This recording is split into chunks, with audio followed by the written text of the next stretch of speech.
Methods of apportionment of joint cost ആണ് പറഞ്ഞുകൊണ്ടിരിക്കുന്നത്. അതിൽ ലാസ്റ്റ് ക്ലാസ്സിൽ, അതായത് പ്രീവിയസ് ക്ലാസ്സിൽ നമ്മൾ ഡിസ്കസ് ചെയ്തത് ഫിസിക്കൽ ക്വാണ്ടിറ്റി മെത്തേഡായിരുന്നു. Physical quantity method.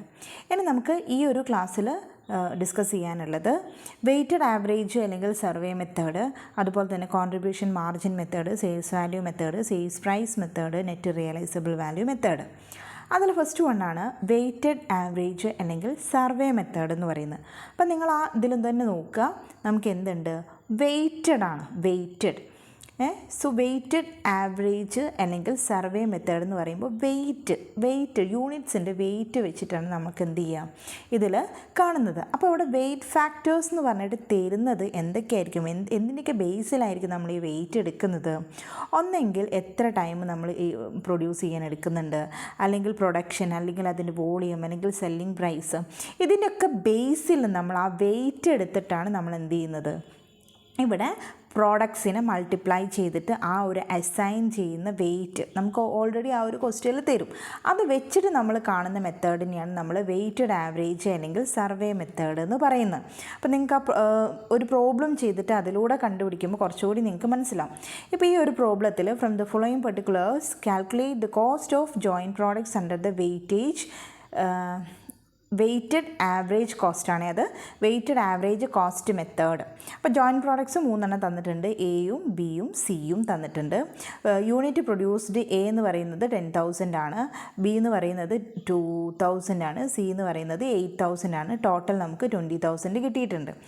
ഇത് weight factors assign to them are, A എന്ന് പറയുന്നത് 6, ബി എന്ന് പറയുന്നത് 8, സി എന്ന് പറയുന്നത് 4. ഇതൊക്കെ വെയ്റ്റ് ആയിട്ട് നമുക്ക് തരും. അപ്പോൾ നമ്മളുടെ ക്വസ്റ്റ്യനിൽ എന്തുണ്ടാകും, വെയ്റ്റ് എന്ന് പറഞ്ഞിട്ട് നമുക്ക് തന്നിട്ടുണ്ടാകും. അപ്പോൾ ഇവിടെ മൊത്തത്തിൽ നമുക്ക് വെയ്റ്റ് തന്നിട്ടുണ്ട്. ജോയിൻറ്റ് കോസ്റ്റ് ആർ എമൗണ്ട് എന്ന് പറഞ്ഞിട്ട് ജോയിൻറ്റ് കോസ്റ്റ് എത്രയാണെന്നുള്ളതും തന്നിട്ടുണ്ട്. അപ്പോൾ നമ്മളിതിൽ ചെയ്യുന്നത് വളരെ സിമ്പിളാണ്. നമ്മൾ പ്രോഡക്റ്റ് എന്ന് പറഞ്ഞിട്ട് ഒരു കോളം എഴുതി, യൂണിറ്റ്സ് എത്രയാണ് നമുക്ക് തന്നിട്ടുള്ളത്, എ ബി സിൻ്റെ യൂണിറ്റ് എഴുതി, വെയ്റ്റ് നമുക്ക് തന്നിട്ടുണ്ട്, നേരിട്ട് തന്നെ തന്നിട്ടുണ്ട് അല്ലേ, വെയ്റ്റ് തന്നിട്ടുണ്ട്. അപ്പോൾ നമ്മൾ എന്ത് ചെയ്യണം, ഈ യൂണിറ്റ്സിന് ഈ വെയ്റ്റ് കൊണ്ട് ഇൻറ്റു ചെയ്യാം. അതാണ് വെയ്റ്റഡ് യൂണിറ്റ് എന്ന് പറഞ്ഞ് തരുന്നത്. നമുക്ക് വെയ്റ്റഡ് ആവറേജ് മെത്തേഡ് എന്നൊക്കെ പറഞ്ഞിട്ട് നമ്മൾ ചെറിയ ക്ലാസ്സിൽ, ഡിഗ്രി ക്ലാസ്സിലൊക്കെ പഠിച്ചിട്ടുണ്ടാവും. അപ്പോൾ അതുപോലെ തന്നെയാണ് ഈ വെയ്റ്റ്, ഈ യൂണിറ്റ്സിനെ എന്ത് ചെയ്യുക, വെയ്റ്റ് കൊണ്ട് ഇൻറ്റു ചെയ്താൽ നമുക്ക് നെക്സ്റ്റ് കോളം കിട്ടും. അപ്പോൾ ഇതാണ് മൊത്തം വെയ്റ്റഡ് യൂണിറ്റ് എന്ന് പറയുന്നത്. 1,08,000 ആണ് കിട്ടുന്നത്. ഇനി കോസ്റ്റ് പെർ യൂണിറ്റ്, ശരിക്കും ഈ വെയ്റ്റഡ് യൂണിറ്റ്സിനെ കോസ്റ്റ് പെർ യൂണിറ്റ് കൊണ്ട് ഗുണിച്ചാലാണ് നമുക്ക് എന്ത് കിട്ടുന്നത്, ടോട്ടൽ നമുക്ക് ഈ വെയ്റ്റഡ് ആവറേജ് കോസ്റ്റ് എന്ന് പറയുന്ന ഈ ഒരു മെത്തേഡിൽ കിട്ടുന്നത്. ശരിക്കും ഈ അപ്പോർഷൻ കോസ്റ്റ്, ജോയിൻറ്റ് കോസ്റ്റ് നമുക്ക് എത്രയാണെന്നുള്ളത് കണ്ടുപിടിക്കാൻ വേണ്ടിയിട്ടല്ലേ നമ്മൾ ഈ എ എന്ന് പറയുന്നതും ബി എന്ന് പറയുന്നതും സി എന്ന് പറയുന്നതും ജോയിൻ ആയിട്ടുള്ള പ്രോഡക്ട്സ് ആണ്. അപ്പോൾ ഇതിൻ്റെയൊക്കെ സെപ്പറേറ്റ് കോസ്റ്റ് കണ്ടുപിടിക്കാനാണ് നമ്മൾ ഈ ഒരു മെത്തേഡ് ഉപയോഗിക്കുന്നത്. ഇതിൽ അപ്പോർഷൻ കോസ്റ്റ് കണ്ടുപിടിക്കണമെങ്കിൽ വെയ്റ്റഡിൻ്റെ ബേസിലാണ് നമ്മൾ കണ്ടുപിടിക്കുന്നത്. അപ്പോൾ വെയ്റ്റഡ് കോസ്റ്റ് പെർ യൂണിറ്റ് നമുക്ക് കിട്ടണം. ഈ കോസ്റ്റ് പെർ യൂണിറ്റിനെ നമ്മൾ വെയ്റ്റഡ് യൂണിറ്റ്സിനെ കൊണ്ടാണ് ഇൻറ്റു ചെയ്യുന്നത്. സാധാരണ കോസ്റ്റ് കിട്ടിയാൽ നമ്മൾ കോസ്റ്റ് ഇൻറ്റു യൂണിറ്റ്സ് ആയിരുന്നു, ഇവിടെ വെയ്റ്റഡ് ആണ് ചെയ്യുന്നത് കൊണ്ട് വെയ്റ്റഡ് യൂണിറ്റ്സിനെ നമുക്ക് കാണണം. വെയ്റ്റഡ് യൂണിറ്റ്സിനെ കണ്ടുപിടിക്കാൻ അത്ര ഡിഫിക്കൾട്ടില്ല. നമുക്ക് തന്ന വെയ്റ്റും യൂണിറ്റ്സും ഇൻറ്റു ചെയ്താൽ നമുക്ക് എന്ത് കിട്ടും, വെയ്റ്റഡ് യൂണിറ്റ്സ് കിട്ടും. ഈ വെയ്റ്റഡ് യൂണിറ്റ്സിനെ weighted average cost per unit കൊണ്ട്, സാധാരണ കോസ്റ്റും യൂണിറ്റും കൊണ്ട് ഇൻറ്റു ചെയ്യുന്നതിന് പകരം ഇവിടെ വെയ്റ്റഡ് യൂണിറ്റ്സും വെയ്റ്റഡ് ആവറേജ് കോസ്റ്റ് പെർ യൂണിറ്റും കൊണ്ട് ഇൻറ്റു ചെയ്യണം. അപ്പോൾ എങ്ങനെയാണ് ഈ weighted average cost per unit എന്ന് പറയുന്നത്? Weighted average cost per unit എന്ന് പറഞ്ഞിട്ടാണെങ്കിൽ എന്തായിരിക്കും, ടോട്ടലായിട്ടുള്ള ടോട്ടൽ കോസ്റ്റ് നമുക്ക് ക്വസ്റ്റ്യനിൽ തന്നിട്ടുണ്ട്. എത്രയാ ടോട്ടൽ കോസ്റ്റ് എമൗണ്ട് ₹32,400 അല്ലേ. ഈ 32,400 ആണ് നമ്മളുടെ ടോട്ടൽ കോസ്റ്റ്. ടോട്ടൽ കോസ്റ്റിന് സാധാരണ യൂണിറ്റ് കൊണ്ട് ഡിവൈഡ് ചെയ്യുമ്പോൾ ആണല്ലോ നമുക്ക് കോസ്റ്റ് പെർ യൂണിറ്റ് കിട്ടാറ്. ഇവിടെ പക്ഷേ വെയ്റ്റഡ് ചെയ്യുന്നത് കൊണ്ട് ടോട്ടൽ ഈ കോസ്റ്റിനെ നമ്മൾ എന്തുകൊണ്ട് ഡിവൈഡ് ചെയ്യണം, വെയ്റ്റഡ് യൂണിറ്റ് കൊണ്ട് ഡിവൈഡ് ചെയ്യണം. അപ്പോൾ വെയ്റ്റഡ് യൂണിറ്റ് നമുക്ക് എത്ര കിട്ടിയത്, 1,08,000 അല്ലേ. വെയ്റ്റഡ് യൂണിറ്റിൻ്റെ ടോട്ടൽ എന്ന് പറയുന്നത് എന്താണ്, 1,08,000. അപ്പോൾ കോസ്റ്റ് പെർ യൂണിറ്റ് കണ്ടുപിടിക്കാൻ നമ്മൾ സാധാരണ ടോട്ടൽ കോസ്റ്റിനെ യൂണിറ്റ് കൊണ്ടായിരുന്നു ഡിവൈഡ് ചെയ്യാറ്. പക്ഷേ ഇവിടെ വെയ്റ്റഡ് കോസ്റ്റ് പെർ യൂണിറ്റ് ആയതുകൊണ്ട് ടോട്ടൽ കോസ്റ്റിനെ വെയ്റ്റഡ് യൂണിറ്റ് കോസ്റ്റ് കൊണ്ടാണ് യൂണിറ്റ്സ് കൊണ്ടാണ് നമ്മൾ ഡിവൈഡ് ചെയ്യുന്നത്. അപ്പോൾ 32,400നെ 1,08,000 കൊണ്ട് ഡിവൈഡ് ചെയ്യുമ്പോൾ നമുക്ക് 0.30 ആണ് കിട്ടുന്നത്, അല്ലെങ്കിൽ 0.3 ആണ് കിട്ടുന്നത്. അപ്പോൾ അങ്ങനെയാണ് ഇതിൽ മൊത്തം, അതായത് എല്ലാ ജോയിൻറ്റ് പ്രോഡക്ട്സിനും ഒരേ കോസ്റ്റ് പെർ യൂണിറ്റ് തന്നെയാണ് കിട്ടുന്നത്, 0.30 ആണ്. അപ്പോൾ ഈ ഒരു രണ്ട് കോളം കൊണ്ടും ഇൻറ്റു ചെയ്താൽ അതാണ് നമുക്ക് കിട്ടുന്ന ഏറ്റവും ലാസ്റ്റത്തെ കോളം എന്ന് പറയുന്നത്. അതായത് വെയ്റ്റഡ് യൂണിറ്റ്സിനെ വെയ്റ്റഡ് കോസ്റ്റ് പെർ യൂണിറ്റ് കൊണ്ട് ഇൻറ്റു ചെയ്താൽ നമുക്ക് ഓരോന്നിൻ്റെയും കോസ്റ്റ് കിട്ടും. എൻ്റെ കോസ്റ്റ് എത്ര കിട്ടി? 18,000, അതായത് 60,000 ഇൻറ്റു 0.30 ആണ്. അതുപോലെ ഓരോന്നും ചെയ്യുമ്പോൾ നമുക്ക് എന്ത് കിട്ടും? അപ്പോർഷൻ കോസ്റ്റ് കിട്ടും. ഇങ്ങനെയാണ് വെയ്റ്റഡ് ആയിട്ടുള്ള ആവറേജ് മെത്തേഡിൽ നമ്മൾ ചെയ്യുന്നത്. ഇനി നെക്സ്റ്റ് പറയാനുള്ള കോൺട്രിബ്യൂഷൻ മാർജിൻ മെത്തേഡാണ്. കോൺട്രിബ്യൂഷൻ മാർജിൻ മെത്തേഡിൽ നമുക്കറിയാം contribution sales minus variable cost ആണ് കോൺട്രിബ്യൂഷൻ എന്ന് പറയുന്നത്. അതുപോലെ തന്നെ ആ ഒരു സെയിൽസ് മൈനസ് വാരിയബിൾ കോസ്റ്റ് വെച്ചിട്ട് അതിൻ്റെ കോൺട്രിബ്യൂഷൻ വെച്ചിട്ട് നമ്മൾ എന്ത് ചെയ്യാണ്? ഈ ഒരു ജോയിൻറ്റ് കോസ്റ്റ് കണ്ടുപിടിക്കുന്നതിനെയാണ് നമ്മൾ കോൺട്രിബ്യൂഷൻ മാർജിൻ മെത്തേഡ് എന്ന് പറയുന്നത്. ഇതിൽ നമുക്ക് പ്രോബ്ലം ഒന്നും ചെയ്യാനില്ല, ജസ്റ്റ് തിയറി പോർഷൻസ് മാത്രമേ ഉള്ളൂ. അപ്പോൾ ഇതിൽ പറയുന്നുണ്ട് variable portion of the joint cost is apportion on the basis of weighted അല്ലെങ്കിൽ quantity of each product and fixed portion of joint cost is apportion on the basis of marginal contribution. അപ്പോൾ marginal contribution അല്ലെങ്കിൽ contribution margin എന്ന് പറയുന്നത് എന്താണ്? Equal to selling price minus variable cost ആണ്. അപ്പോൾ ഈ selling price minus variable കോസ്റ്റിൻ്റെ ബേസിലാണ് നമ്മൾ കോൺട്രിബ്യൂഷൻ കണ്ടുപിടിക്കുക. നമ്മൾ ചെറിയ ക്ലാസ്സിലൊക്കെ പഠിച്ചതാണ്. അപ്പോൾ ആ ഒരു ബേസിൽ നമ്മൾ എന്ത് ചെയ്യാണ്? അപ്പോർഷൻ ചെയ്യുകയാണെങ്കിൽ അതാണ് കോൺട്രിബ്യൂഷൻ മാർജിൻ മെത്തേഡ് എന്ന് പറയുന്നത്. ജസ്റ്റ് തിയറി മാത്രമേ ഉള്ളൂ. നെക്സ്റ്റ് വരുന്നത് സെയിൽസ് വാല്യൂ മെത്തേഡാണ്. ഇതിൽ സെയിൽസ് വാല്യൂ മെത്തേഡിൽ നമ്മൾ അപ്പോർഷൻ ചെയ്യുന്നത് in the ratio of sales value of each product. ഓരോ പ്രോഡക്റ്റും അതിൻ്റെ വാല്യൂ എത്രയാണ് അതിൻ്റെ റേഷ്യോ വെച്ചിട്ടാണ് നമ്മൾ എന്ത് ചെയ്യുന്നത്? ഇത് കണ്ടുപിടിക്കുന്നത്. ഇവിടെ എന്താ ചെയ്യുന്നത്? സെയിൽസ് വാല്യൂ ഒബ്റ്റെയിൻ ചെയ്യുന്നത് എങ്ങനെ? സെയിൽസ് വാല്യൂ കണ്ടുപിടിക്കുക എങ്ങനെയാണ്? Multiplying unit with selling price. അപ്പോൾ ഒരു സെല്ലിംഗ് പ്രൈസ് ഉണ്ടാകും, നമുക്ക് ഒരു യൂണിറ്റും ഉണ്ടാകും. ഇത് രണ്ടും കൂടി ഇൻറ്റു ചെയ്താലാണ് നമുക്ക് എന്ത് കിട്ടുന്നത്? സെയിൽസ് വാല്യൂ കിട്ടുന്നത്. അങ്ങനെ ചെയ്യുന്നതിനെയാണ് സെയിൽസ് വാല്യൂ മെത്തേഡ് എന്ന് പറയുന്നത്. ഇനി നെക്സ്റ്റ് വരുന്നത് സെയിൽസ് പ്രൈസ് മെത്തേഡാണ്. Here joint cost are apportion in the ratio of selling price per unit. Selling price per unit കൊണ്ടാണ് നമ്മൾ എന്ത് ചെയ്യുന്നത്? ഇത് കണ്ടുപിടിക്കുന്നത്. നെക്സ്റ്റ് നമുക്കൊരു പ്രോബ്ലം ചെയ്യാനുള്ളൊരു മെത്തേഡാണ് നെറ്റ് റിയലൈസബിൾ വാല്യൂ മെത്തേഡ്. ഇതിൻ്റെ വേറൊരു പേരാണ് റിവേഴ്സ് കോസ്റ്റ് മെത്തേഡ് എന്ന് പറയപ്പെടുന്നുണ്ട്. അപ്പോൾ കൂടുതലായിട്ടും ഈ ജോയിൻറ്റ് കോസ്റ്റ് അപ്പോർഷൻ ചെയ്യുന്ന ഒരു ഇമ്പോർട്ടൻ്റ് ആയിട്ടുള്ള മെത്തേഡാണ് ഈ നെറ്റ് റിയലൈസബിൾ വാല്യൂ മെത്തേഡ്. ഇതിനൊരു പ്രൊഫോമ ഉണ്ട്. ശരിക്കും ഈ പ്രൊഫോമ എന്താണെന്നുള്ളത് തന്നെയാണ് ഇതിൽ പറയുന്നതും. നമുക്ക് കിട്ടുന്ന ഈ സെയിൽസ് വാല്യൂ ഉണ്ടാകും, ഒരു സെയിൽസ് വാല്യൂ തരും. അതിൽ നിന്ന് എസ്റ്റിമേറ്റഡ് പ്രോഫിറ്റ് നമ്മൾ മൈനസ് ചെയ്യുക. അതായത് സെയിലിൽ നിന്ന് പ്രോഫിറ്റ് മൈനസ് ചെയ്താൽ ബാക്കിയുള്ളതായിരിക്കുമല്ലോ കോസ്റ്റ് എന്ന് പറയുന്നത്. സാധാരണ രീതിയിൽ നമ്മളൊരു സെയിൽസ് ഒരു 10 ലക്ഷത്തിന് സെയിൽ കൊടുത്തു, അതിൽ നമുക്ക് ഒരു 2 ലക്ഷം എന്ന് പറയുന്നത് പ്രോഫിറ്റാണ്, ബാക്കി നമ്മളുടെ കോസ്റ്റ് ആയിരിക്കും. ഇതാണ് ടോട്ടൽ കോസ്റ്റ്. ഇനി അതിൽ നിന്ന് എന്തെങ്കിലും സബ്സീക്വൻറ്റ് എക്സ്പെൻസ് ഉണ്ടെങ്കിൽ അതും കൂടി മൈനസ് ചെയ്യാം. പിന്നെ സെല്ലിംഗ് ആൻഡ് ഡിസ്ട്രിബ്യൂഷൻ എക്സ്പെൻസും കൂടി അതിൽ നിന്ന് മൈനസ് ചെയ്താൽ നമുക്ക് കിട്ടുന്നതിനെയാണ് ജോയിൻറ്റ് കോസ്റ്റിൻ്റെ ഷെയർ എന്ന് പറയുന്നത്. അപ്പോൾ ഇവിടെ ശ്രദ്ധിക്കേണ്ട ഒരു കാര്യം എന്ന് പറയുന്നത് സെല്ലിംഗ് ആൻഡ് ഡിസ്ട്രിബ്യൂഷൻ എപ്പോഴും നമ്മൾക്ക് ക്വസ്റ്റ്യനിൽ തരുന്ന സമയത്ത് അത് എങ്ങനെയാണ് ഡിവൈഡ് ചെയ്യുക? സെയിൽസ് റേഷ്യോൻ്റെ ബേസിലാണ്. നമുക്ക് സെയിൽസ് ഒക്കെ തരും, നമുക്ക് പ്രോബ്ലം ചെയ്യാനുണ്ട്, അതിൽ നിന്ന് മനസ്സിലാവും. അപ്പോൾ സെല്ലിംഗ് ആൻഡ് ഡിസ്ട്രിബ്യൂഷൻ എന്ന് പറഞ്ഞാൽ എപ്പോഴും സെയിൽസ് റേഷ്യോൻ്റെ ബേസിലാണ് നമ്മളതിനെ എന്ത് ചെയ്യുന്നത്, ഡിവൈഡ് ചെയ്യുന്നത് കണ്ടുപിടിക്കുന്നത്. ഇപ്പോൾ ഇത് ഒരു പ്രൊഡക്റ്റിൻ്റെ കാര്യമാണ് പറയുന്നത്. ഒരു പ്രോഡക്റ്റ് ആയിരിക്കില്ല തരിക, 1 2 3 ജോയിൻറ്റ് പ്രോഡക്ട്സിൻ്റെ ഒക്കെ നമുക്ക് ഒരുമിച്ചായിരിക്കും തരുന്നുണ്ടാവുക. അപ്പോൾ ആദ്യം നമുക്ക് സെയിൽസ് വാല്യൂ ഉണ്ടാകും. അതിൽ നിന്ന് നമ്മൾ എന്ത് ചെയ്യണം, എസ്റ്റിമേറ്റഡ് പ്രോഫിറ്റ് മൈനസ് ചെയ്യണം. എസ്റ്റിമേറ്റഡ് പ്രോഫിറ്റ് മൈനസ് ചെയ്ത് കഴിഞ്ഞാൽ നമുക്ക് കിട്ടുന്നത് ടോട്ടൽ കോസ്റ്റാണ്. ഇനി എന്തെങ്കിലും സബ്സീക്വൻറ്റ് എക്സ്പെൻസ് ഉണ്ടെങ്കിൽ അതും, അതുപോലെ തന്നെ സെല്ലിംഗ് ആൻഡ് ഡിസ്ട്രിബ്യൂഷൻ എക്സ്പെൻസ് ഉണ്ടെങ്കിൽ അതും മൈനസ് ചെയ്താൽ കിട്ടുന്നതാണ് എന്ത്, ഷെയർ ഓഫ് ജോയിൻറ്റ് കോസ്റ്റ്. ഒരു കോസ്റ്റ് ഷീറ്റ് ആലോചിച്ചാൽ മതി. ഇതേ കാര്യങ്ങൾ തന്നെയാണ് ഇതിലും പറയുന്നത്. Under this method estimated profit എന്ത് ചെയ്യാണ്, deducted the total cost is obtain. അപ്പോൾ ഈ ഒരു മെത്തേഡ് തന്നെയാണ്, ഈ കാര്യങ്ങൾ തന്നെയാണ് ഈ നെറ്റ് റിയലൈസബിൾ വാല്യൂ മെത്തേഡിൽ എങ്ങനെയാണ് ഈ ഒരു എന്താ പറയുക ജോയിൻറ്റ് കോസ്റ്റിലേക്ക് നമ്മൾ എത്തിച്ചേരുന്നതെന്ന് കണ്ടുപിടിക്കുകയാണ്. അതിലൊരു പ്രോബ്ലം നോക്കുകയാണെങ്കിൽ പിന്നെ ഒരു മെയിൻ പ്രോഡക്റ്റിൻ്റെ അക്കൗണ്ട് പ്രിപ്പയർ ചെയ്യാനും നമ്മളോട് പറയും. മെയിൻ പ്രോഡക്റ്റിൻ്റെ അക്കൗണ്ട് പ്രിപ്പയർ ചെയ്യാൻ പറഞ്ഞിരിക്കുകയാണെങ്കിൽ നമുക്ക് വരുന്ന മെറ്റീരിയൽസ്, ലേബർ, ഓവർ ഹെഡ് ഇതിൻ്റെയൊക്കെ ജോയിൻറ്റ് കോസ്റ്റും സെപ്പറേറ്റ് ആയിട്ടുള്ള കോസ്റ്റും നമ്മളിവിടെ സെപ്പറേറ്റ് ആയിട്ട് തന്നെ എന്ത് ചെയ്യണം, കാണിക്കണം. അപ്പോൾ മെറ്റീരിയൽ എന്ന് പറഞ്ഞിട്ട് ജോയിൻറ്റ് കോസ്റ്റ് നമ്മൾ കണ്ടുപിടിക്കും, അതുപോലെ തന്നെ സെപ്പറേറ്റ് കോസ്റ്റ് കണ്ടുപിടിക്കും.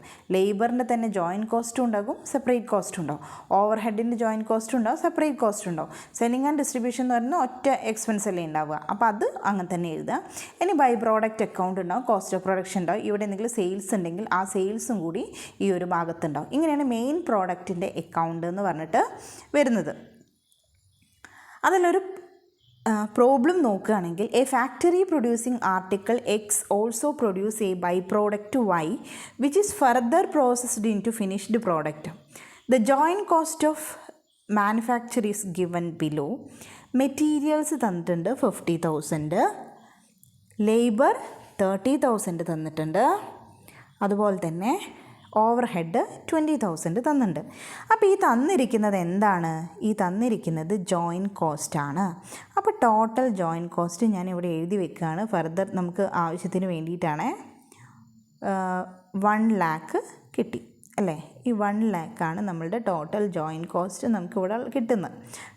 ജോയിൻറ്റ് കോസ്റ്റ് നമുക്ക് മെറ്റീരിയൽ, ലേബർ, ഓവർ ഹെഡ് തന്നെ സെപ്പറേറ്റ് തന്നിട്ടുണ്ട്. ടോട്ടൽ നമുക്ക് എത്ര കിട്ടിയിട്ടുണ്ട്, 1 lakh കിട്ടിയിട്ടുണ്ട്. ഇനി സബ്സീക്വൻറ്റ് കോസ്റ്റ് കണ്ടോ, ഇവിടെ ഒരു സബ്സീക്വൻറ്റ് കോസ്റ്റ് തന്നിട്ടുണ്ട്. മെറ്റീരിയലും ലേബറും ഓവർ ഹെഡും എക്സിൻ്റെയും വൈൻ്റെതും സെപ്പറേറ്റ് തന്നിട്ടുണ്ട്. ഇതിലും നമുക്ക് എന്താ സെപ്പറേറ്റ് തന്നിട്ടുണ്ട്, അതിൻ്റെ ടോട്ടലും തന്നിട്ടുണ്ട്. ഇനി സെല്ലിംഗ് പ്രൈസ് എന്ന് പറയുന്നത് എക്സിൻ്റെത് 1,60,000 വൈൻ്റെത് 80,000. ഇനി estimated profit on selling price for X and Y എന്ന് പറയുന്നത് 25%, 20%, എക്സിൻ്റെ 25%, വൈൻ്റെത് 20% ആണ്. നമ്മളോട് എന്തൊക്കെയാണ് പ്രിപ്പയർ ചെയ്യാൻ പറഞ്ഞത്, prepare a statement showing apportionment of joint cost. നമ്മൾ സാധാരണ ചെയ്യുന്ന അപ്പോർഷൻമെൻറ്റ്. പിന്നെ വരുന്നത് പ്രോസസ് അക്കൗണ്ട്സ് ഓഫ് എക്സും അതുപോലെ തന്നെ വൈയും. ഈ പ്രോസസ് അക്കൗണ്ട് അതായത് മെയിൻ അക്കൗണ്ട് എന്ന് പറഞ്ഞിട്ട് നമ്മൾ കണ്ടുപിടിച്ചില്ലായിരുന്നു, മെയിൻ പ്രോഡക്റ്റ് എന്ന് പറഞ്ഞിട്ട്. അപ്പോൾ അതിൻ്റെയാണ് account. Show cost of production എത്രയാണെന്നും കണ്ടുപിടിക്കണം. ഇതിൽ ആദ്യം തന്നെ നമ്മൾ കണ്ടുപിടിച്ച ആ ഒരു പ്രൊഫോമ ഉണ്ടായിരുന്നു അല്ലേ, ഈ ഒരു പ്രൊഫോമ സെയിൽസ് എത്രയാണ്, എസ്റ്റിമേറ്റഡ് പ്രോഫിറ്റ് അതൊന്ന് മൈനസ് ചെയ്യാം. അപ്പോൾ നമുക്ക് ടോട്ടൽ കോസ്റ്റ് കിട്ടും. ഇനി സബ്സീക്വൻറ്റ് എക്സ്പെൻസ് തന്നാൽ അത് മൈനസ് ചെയ്യാം, സെല്ലിംഗ് ആൻഡ് ഡിസ്ട്രിബ്യൂഷൻ എക്സ്പെൻസ് തന്നാൽ അത് മൈനസ് ചെയ്യാം. അപ്പോൾ ആ ഒരു രീതിയിലേക്ക് നമ്മൾ എന്ത് ചെയ്യാണ്, അപ്പോർഷൻമെൻറ്റ് ഓഫ് ഈ ഒരു ജോയിൻറ്റ് കോസ്റ്റ് കണ്ടുപിടിക്കുകയാണ്. അപ്പോൾ ഇതിൽ പറഞ്ഞിട്ടുണ്ടായിരുന്നു 2 പ്രോഡക്ട്സ് ആണ് വരുന്നത്, ഒരു എക്സും വരുന്നുണ്ട്, ഒരു വൈയും വരുന്നുണ്ട്. അവരുടെ സെയിൽസ് എന്ന് പറയുന്നത് 1,60,000 80,000 ആണ്. ഇനി അതിൽ നിന്ന് പ്രോഫിറ്റ് നമ്മൾ എന്ത് ചെയ്യണം, മൈനസ് ചെയ്യണം, ലെസ് പ്രോഫിറ്റാണ്. അപ്പോൾ പ്രോഫിറ്റ് നമുക്ക് ഇവിടെ തന്നിട്ടുള്ളത് എത്രയാണ്, ഇവിടെ പറഞ്ഞിട്ടുണ്ട് എസ്റ്റിമേറ്റഡ് പ്രോഫിറ്റ് എന്ന് പറയുന്നത് 25 and 20%, എക്സിൻ്റെത് 25%, വൈൻ്റെത് 20% ആണെന്ന് തന്നിട്ടുണ്ട്. സോ നമുക്ക് എന്ത് ചെയ്യണം, 1 lakh എക്സിൻ്റെ നോക്കുകയാണെങ്കിൽ 1,60,000 ആണ് സെയിൽസ്. ഇൻറ്റു അതിൻ്റെ 25% ആണ് നമുക്ക് കണ്ടുപിടിക്കേണ്ടത്. അപ്പോൾ സെയിൽസിൻ്റെ 25% ആണ് പ്രോഫിറ്റ്. അപ്പോൾ സെയിൽസ് 1,60,000, അതിന് 25% ആണ് പ്രോഫിറ്റ് എന്ന് തന്നിട്ടുണ്ടെങ്കിൽ അത് നമുക്ക് കിട്ടുന്നത് 40,000. സെയിം പോലെ തന്നെ വൈൻ്റെത് 80,000 ആണ്, പ്രോഫിറ്റ് എത്രയാണ് 20% ആണെന്ന് പറഞ്ഞിട്ടുണ്ട്. അതുകൊണ്ട് നമുക്ക് വൈൻ്റെ പ്രോഫിറ്റ് കിട്ടുന്നത് 16,000 ആണ്. സോ അതിൽ നിന്ന് ലെസ് ചെയ്യാണ്. സെയിൽസിൽ നിന്ന് പ്രോഫിറ്റ് ലെസ് ചെയ്താൽ നമുക്ക് എത്ര കിട്ടും? എന്ത് കിട്ടും? ടോട്ടൽ കോസ്റ്റ് കിട്ടും. ഈ ടോട്ടൽ കോസ്റ്റ് എന്ന് പറയുന്നത് ജോയിൻറ്റ് കോസ്റ്റും ഉണ്ട്, സബ്സീക്വൻറ്റ് കോസ്റ്റും ഉണ്ട്. ഒക്കെ കൂടിയ കോസ്റ്റാണല്ലോ ഈ 1,20,000 അതുപോലെ തന്നെ 64,000 എന്ന് പറയുന്നതും. രണ്ടും കൂടെ ടോട്ടൽ കോസ്റ്റ് പറഞ്ഞാൽ അതിൽ ജോയിൻറ്റ് കോസ്റ്റും ഇൻക്ലൂഡഡ് ആണ്, സബ്സീക്വൻറ്റ് കോസ്റ്റും ഇൻക്ലൂഡഡ് ആണ്. അത് സെപ്പറേറ്റ് തരാത്ത കോസ്റ്റാണ് ഈ 1,20,000 64,000. അതിൽ നിന്ന് നമ്മൾ സെപ്പറേറ്റ് ചെയ്ത് കൊണ്ടുവരണം. എന്നാണ് ജോയിൻറ്റ് കോസ്റ്റ് നമ്മൾ കണ്ടുപിടിക്കുന്നത്. ജോയിൻറ്റ് കോസ്റ്റാണ്. ഇതിൽ നിന്ന് സബ്സീക്വൻറ്റ് എക്സ്പെൻസ് എന്ന് പറഞ്ഞിട്ട് നമുക്ക് തന്നിട്ടുണ്ട്. ഇതാണ് സബ്സീക്വൻറ്റ് എക്സ്പെൻസ്. മെറ്റീരിയലും ലേബറും ഓവർ ഹെഡ് എന്ന് പറഞ്ഞാൽ സെപ്പറേറ്റ് തന്നിട്ടുണ്ട്. പക്ഷേ നമുക്ക് ആ ടോട്ടൽ മാത്രം എടുക്കാം. എക്സിൻ്റെ ടോട്ടലും വൈൻ്റെ ടോട്ടലും. എക്സിൻ്റെ ടോട്ടൽ 50,000, വൈൻ്റെ ടോട്ടൽ 30,000. അപ്പോൾ ആ 50,000 30,000 സബ്സീക്വൻറ്റ് എക്സ്പെൻസ് എന്ന് പറഞ്ഞിട്ട് നമ്മൾ ലെസ് ചെയ്തു. ഇനി ഇതിൽ നമുക്ക് എന്താ പറയുക, സെല്ലിംഗ് ആൻഡ് ഡിസ്ട്രിബ്യൂഷൻ എക്സ്പെൻസ് എന്നൊന്നും പറഞ്ഞിട്ട് ക്വസ്റ്റ്യനിൽ തന്നിട്ടില്ല. അപ്പോൾ ഷെയർ ഇൻ ജോയിൻറ്റ് കോസ്റ്റ് എന്ന് പറഞ്ഞിട്ട് നമുക്ക് 70,000 34,000 ആണ് ഫൈനലായിട്ട് കിട്ടുന്നത്. അപ്പോൾ ജസ്റ്റ് അതൊന്ന് കൂട്ടി നോക്കുക. അപ്പോൾ നമുക്ക് ക്വസ്റ്റ്യനിൽ തന്നിട്ടുണ്ട് എന്ത്? ദ ജോയിൻറ്റ് കോസ്റ്റ് മാനുഫാക്ചർ എന്ന് പറഞ്ഞിട്ട് ഓൾറെഡി നമുക്ക് ഈ ക്വസ്റ്റ്യനിൽ നമുക്ക് എന്ത് തന്നിട്ടുണ്ട്? ജോയിൻറ്റ് കോസ്റ്റ് തന്നിട്ടുണ്ട്. ഇതാണ് ആദ്യം പറഞ്ഞത്. ജോയിൻറ്റ് കോസ്റ്റ് എന്ന് പറഞ്ഞിട്ട് 1 lakh ആണെന്ന് പറഞ്ഞ് നമ്മളിവിടെ എഴുതി വെച്ചിട്ടുണ്ട്. ഇനി ഇതൊന്ന് കൂട്ടി നോക്കാം. നമുക്ക് കിട്ടിയ ജോയിൻറ്റ് കോസ്റ്റും സെയിം ആണോ? കൂട്ടി നോക്കുന്ന സമയത്ത് ഇത് 70,000 34,000 നമുക്ക് 1,04,000 ഒരു 4,000 അവിടെ അധികം കാണുന്നുണ്ട് അല്ലേ? നമുക്ക് തന്നിട്ടുള്ള ജോയിൻറ്റ് കോസ്റ്റ് എന്ന് പറഞ്ഞ് ടോട്ടൽ തന്നിട്ടുള്ളത് ക്വസ്റ്റ്യനിൽ 1 lakh ആണ്. പക്ഷേ നമുക്ക് കിട്ടുന്നത്, നമ്മൾ ചെയ്തപ്പോൾ കിട്ടുന്നത് ഒരു 4,000 അവിടെ അധികം കാണുന്നുണ്ട്. അപ്പോൾ ഈ 4,000 അധികമുള്ള കോസ്റ്റ് എന്ന് പറയുന്നത് ഈ 4,000 എന്തായിരിക്കണം? ഇവിടെ നമ്മൾ ചെയ്യാത്തൊന്നുണ്ട്. സെല്ലിംഗ് ആൻഡ് ഡിസ്ട്രിബ്യൂഷനായിട്ട് നമ്മൾ അസ്യൂം ചെയ്യാം. അതായത് നമ്മൾ അങ്ങനെ ട്രീറ്റ് ചെയ്യാം. കാരണം സെല്ലിംഗ് ആൻഡ് ഡിസ്ട്രിബ്യൂഷൻ വന്നിട്ടുണ്ടാകും. സെല്ലിംഗ് ആൻഡ് ഡിസ്ട്രിബ്യൂഷൻ എന്തായാലും കോസ്റ്റ് ഉണ്ടാവില്ലേ? ഇത് സെയിൽ ചെയ്യണമെങ്കിൽ എന്തായാലും കോസ്റ്റ് ഉണ്ടാവും. അപ്പോൾ ആ സെല്ലിംഗ് ആൻഡ് ഡിസ്ട്രിബ്യൂഷൻ കോസ്റ്റാണ്. സെല്ലിംഗ് ആൻഡ് ഡിസ്ട്രിബ്യൂഷൻ കോസ്റ്റ് ഉണ്ടെങ്കിൽ അത് ഏത് റേഷ്യോയിലാണ് നമ്മളോട് ഡിവൈഡ് ചെയ്യാൻ പറഞ്ഞിട്ട് ഉള്ളത്? Sales ratio. അപ്പം നിങ്ങൾ നോക്ക്, ഇവിടെ വരുന്ന സെയിൽസ് എന്ന് പറയുന്നത് എക്സിൻ്റെ സെയിൽസ് എന്ന് പറയുന്നത് എത്രയാണ്? 1,60,000 ആണ്. വൈൻ്റെ സെയിൽസ് എന്ന് പറയുന്നത് 80,000 ആണ് അല്ലേ? 4 0 ഈ 4 0 വെട്ടിക്കഴിഞ്ഞാൽ ബാക്കി 16:8 വരിക അല്ലേ? അങ്ങനെ വീണ്ടും വെട്ടിപ്പോവുകയാണെങ്കിൽ 2:1 ആണ് നമ്മളുടെ റേഷ്യോ വരുന്നത്. അപ്പോൾ ഈ 2:1 നമ്മൾ എന്ത് ചെയ്യേണ്ടത്? ഇത് ഡിവൈഡ് ചെയ്യേണ്ടത്. അങ്ങനെ നമുക്ക് ഓൾറെഡി നമ്മൾ എത്തിയ ആ ഒരു കോസ്റ്റ് ഇല്ലേ, അതായത് ഫൈനലായിട്ട് എത്തിയ കോസ്റ്റ്, ഇതിൽ നിന്ന് ഇനിയും മൈനസ് ചെയ്യാണ്ടത് നമുക്ക് മനസ്സിലായി. 70,000 ഉണ്ട്, 34,000 ഉണ്ട്. അതിൽ നിന്ന് നമുക്ക് എന്താ പറയുക, 1 lakhൻ്റെ വീണ്ടും 1 lakh മതി ശരിക്കും ജോയിൻറ്റ് കോസ്റ്റ് എന്ന് പറയുന്നത്. പക്ഷേ ഇവിടെ ഒരു എക്സ്ട്രാ ഒരു 4,000 ഉണ്ട്. അതും കൂടെ നമ്മൾ എന്ത് ചെയ്യണം? ഈ കോസ്റ്റ് ഇതിൽ നിന്ന് ലെസ് ചെയ്താലേ നമ്മൾ ആ 1 lakh ജോയിൻറ്റ് കോസ്റ്റിൽ എത്തുള്ളൂ. അപ്പോൾ അതിനെന്ത് ചെയ്യുക? സെല്ലിംഗ് ആൻഡ് ഡിസ്ട്രിബ്യൂഷൻ കോസ്റ്റ് എന്ന് പറഞ്ഞിട്ട് സെല്ലിംഗ് ആൻഡ് ഡിസ്ട്രിബ്യൂഷൻ കോസ്റ്റ് എന്ന് പറഞ്ഞിട്ട് നമ്മളിവിടെ എന്ത് ചെയ്യാണ്? 2:1 ഡിവൈഡ് ചെയ്ത് കൊടുത്താൽ നമുക്ക് കിട്ടുന്നത് ഈ 2,667 1,333. അപ്പോൾ ഇത് കുറച്ച് കഴിഞ്ഞാൽ ബാക്കിയുള്ള ഈ ഒരു 67,333 32,667 കൂടി കൂട്ടിയാൽ നമുക്ക് ജോയിൻറ്റ് കോസ്റ്റ് ടോട്ടൽ 1 lakh തന്നെ കിട്ടും. ഇത്രയാണ് അപ്പോർഷൻമെൻറ്റ് ഓഫ് ജോയിൻറ്റ് കോസ്റ്റിൽ വരുന്നത്. പക്ഷേ നമുക്ക് അപ്പോർഷൻ മാത്രം ചെയ്താൽ പോരാ. നമ്മളോട് എന്ത് പറഞ്ഞിട്ടുണ്ട്? പ്രോസസ് അക്കൗണ്ട്സ് കണ്ടുപിടിക്കാൻ പറഞ്ഞിട്ടുണ്ട്. അപ്പോൾ ആദ്യം തന്നെ എക്സിൻ്റെ പ്രോസസ് അക്കൗണ്ട്. ഇവിടെ മെയിനായിട്ടുള്ള പ്രോഡക്റ്റ് എന്ന് പറയുന്നത് എക്സ് ആണ്. അതിൻ്റെ ഒരു സബ്സീക്വൻറ്റ് പ്രോഡക്റ്റാണ് ഇത് വൈ എന്ന് പറയുന്നത്. അപ്പോൾ മെയിൻ പ്രോഡക്റ്റ് ആയിട്ടുള്ള എക്സിൻ്റെ അക്കൗണ്ടാണ് ഫസ്റ്റ് പ്രിപ്പയർ ചെയ്യുന്നത്. അതിൽ ജോയിൻ ആയിട്ട് വരുന്ന 50,000 സബ്സീക്വൻറ്റ് 30,000. നിങ്ങൾ ക്വസ്റ്റ്യനിലേക്ക് നോക്കിക്കുകയാണെങ്കിൽ 50,000 ജോയിൻറ്റ് കോസ്റ്റ് എന്ന് പറഞ്ഞിട്ട് 50,000ഉം സബ്സീക്വൻറ്റ് കോസ്റ്റ് എന്ന് പറഞ്ഞിട്ട് എക്സിന് 30,000 ഉണ്ട്.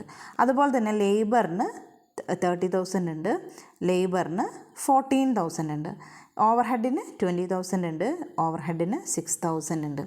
ഇത്രയാണ് ആ ഒരു അക്കൗണ്ടിലേക്ക് നമ്മൾ ആദ്യം എഴുതുന്നത്. The labour join account, join subsequent, അതുപോലെ തന്നെ ഓവർ ഹെഡിൻ്റെ ജോയിന് മറ്റേത് സബ്സീക്വൻറ്റ്. പിന്നെ സെല്ലിംഗ് ആൻഡ് ഡിസ്ട്രിബ്യൂഷൻ 2,667 നമുക്ക് കിട്ടിയതും. ഇനി ഇതിൽ പ്രോഫിറ്റ് വരുന്നുണ്ട് 40,000.